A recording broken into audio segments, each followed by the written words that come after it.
بسم اللہ الرحمن الرحیم رب اشرح لی صدری ویسر لی امری واحلل عقدۃ من لسانی یفقہوا قولی۔ حدیث صحیح بخاری حدیث نمبر 46۔ ابو حمزہ کہتے ہیں کہ میں نے عبداللہ بن عباس رضی اللہ تعالی عنہ کے ساتھ بیٹھا کرتا تھا۔ وہ مجھے ہاس اپنے تخت پر بٹھاتے، ایک بار کہنے لگے میرے پاس ہی رہ جاؤ، میں اپنے مال میں تمہارا حصہ مقرر کر دیتا ہوں۔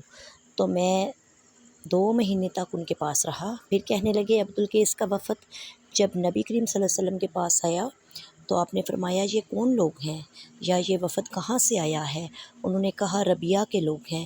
آپ صلی اللہ علیہ وسلم نے فرمایا مرحبا، ان لوگوں کو یا اس وفد کو نہ ذلیل ہونے نہ شرمندہ ہوئے۔ وہ کہنے لگے یا رسول اللہ، ہم آپ کی خدمت میں صرف حرمت والے مہینوں میں آ سکتے ہیں، کیونکہ ہمارے اور آپ کے درمیان مدر کے کافروں کا یہ قبیلہ آباد ہے، تو آپ ہمیں ایسی قطعی چیز بتلائیے جس کی خبر ہم اپنے ان لوگوں کو بھی دیں جو یہاں نہیں آئے اور خود بھی اس پر عمل پیرا ہو کر جنت میں داخل ہو سکیں۔ انہوں نے نبی کریم صلی اللہ علیہ وآلہ وسلم سے برتنوں کے بارے میں بھی پوچھا۔ آپ صلی اللہ علیہ وآلہ وسلم نے انہیں 4 باتوں کا حکم دیا اور 4 قسم کے برتنوں کے استعمال سے منع فرمایا۔ حکم یہ دیا کہ اللہ وحدہ لا شریک پر ایمان لاؤ۔ پھر آپ نے پوچھا کیا آپ کو اس کا علم ہے؟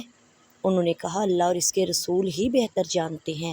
آپ صلی اللہ علیہ وسلم نے فرمایا اس بات کی گواہی دینا کہ اللہ کے سوا کوئی عبادت کے لائق نہیں، محمد صلی اللہ علیہ وآلہ وسلم اس کے سچے رسول ہیں۔ نماز قائم کرنا، زکوٰۃ ادا کرنا، رمضان المبارک کے روزے رکھنا اور مال غنیمت سے جو ملے اس کا 5واں حصہ بیت المال میں جمع کروانا، اور 4 برتنوں سے ان کو منع کیا: سبز لاکھی مرتبان، کدو کے تونبے، کرید کیے ہوئے لکڑی کے برتن اور مزفت یا مکیر یعنی روغنی برتن سے۔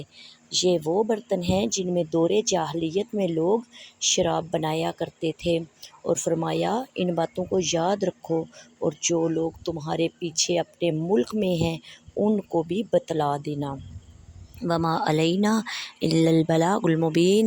السلام علیکم ورحمۃ اللہ وبرکاتہ۔